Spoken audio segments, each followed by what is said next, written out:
জানি আপনি আমার লাইফটা দেখতেছেন, আমি আপনাকে এভাবেই কিন্তু বলছিলাম। আমি জাস্ট বলছি আমার মধ্যে কি জিনিসটা আপনার ভালো লাগে না বলেন, আমি ওটা পরিবর্তন করবো।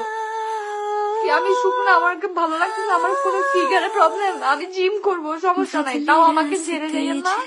ইতিমধ্যে এই আপুটির ভিডিও অনেকেই দেখেছেন। তিনি সোশ্যাল মিডিয়ায় মাশাআল্লাহ আপু নামে পরিচিত। তবে তার যার সাথে বিয়ে হয়েছে মানে তার স্বামী হচ্ছে আস্তাগফিরুল্লাহ, মানে মাশাআল্লাহ আপুর আস্তাগফিরুল্লাহ স্বামী। অনেকে ভাবতে পারেন তার স্বামীকে কেন আস্তাগফিরুল্লাহ বললাম, পুরো ভিডিওটা দেখেন তাহলে বুঝতে পারবেন।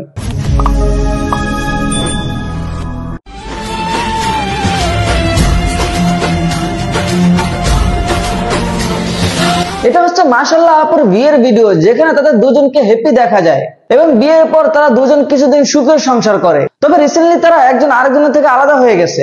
আমার ভালো লাগতেছে, আমার কোনো ফিগারে প্রবলেম, আমি জিম করবো, সমস্যা নাই, তাও আমাকে ছেড়ে যাইয়েন না। একটা মেয়ের চোখের পানি কখনো মিথ্যা হতে পারে না। মেয়েটা তার স্বামীর হাতে পায়ে ধরে এবং যে কোনো বিনিময়ে তার সাথে সংসার করতে চেয়েছিল, কিন্তু তার স্বামী তার পরকীয়া প্রেমিকাকে বেছে নিল। আমরা দেয়ার বেলায় দিই নাই যে ফার্নিচার, এটার জন্য আজকে আমার এই অবস্থা। আর সেকেন্ড হচ্ছে যে আমি আমার মেয়ে সন্তান কেন জন্ম দিছি, ছেলে কেন হয় নাই আমার। হ্যাঁ, এটা হচ্ছে আমার দ্বিতীয় সমস্যা। তৃতীয় সমস্যা হচ্ছে নেওয়াজের কথা হচ্ছে, নেওয়াজকে আমার প্রতি মান্থলি টাকা দিতে হবে 50,000 টাকা, তাহলে আমার সাথে থাকবে, না হলে ওকে 20 লাখ টাকা দিতে হবে, ও বিজনেস করবে দেশে, না হলে ও দুবাই চলে যাবে। মানে ওই মাশাআল্লাহ আপুর জামাই তার শ্বশুর বাড়ি থেকে 20 লাখ টাকা যৌতুক চেয়েছিল ব্যবসা করার জন্য। সেটা না দেওয়া তাদের ভিতরে ঝামেলা শুরু হয়। তোর ভবিষ্যতে ডেটে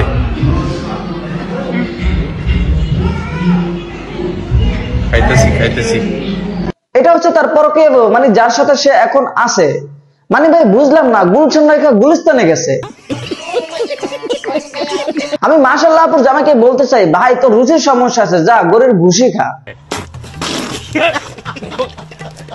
তার পরকীয়া বউ সম্পর্কে একটু জানি আসলে সে কেমন।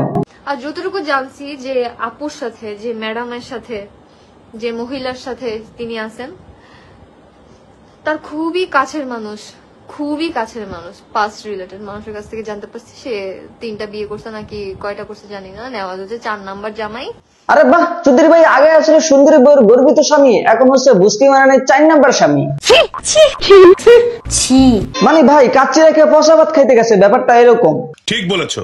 এত ভালো সাজতেছে, এত সুন্দর সুন্দর কথা বলতেছে, আপনাদের কোনো আইডিয়া নাই যে এই মানুষটা কিরকম।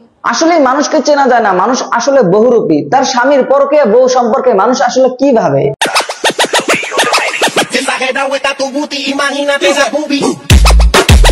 তাদের ভিডিও দেখলে এরকম হাজারো কমেন্ট পাওয়া যায়। একটা কথা না বললে হয় না, আসলে মানুষের রুচির দুর্ভিক্ষ চলতে আছে। সঠিক বলেছেন। তো আজ সঠিক বলা পর্যন্তই। যারা ফেসবুক থেকে দেখতেছেন পেজটা ফলো করে দিবেন, আর যারা ইউটিউব থেকে দেখতেছেন সাবস্ক্রাইব করে দিবেন। ধন্যবাদ।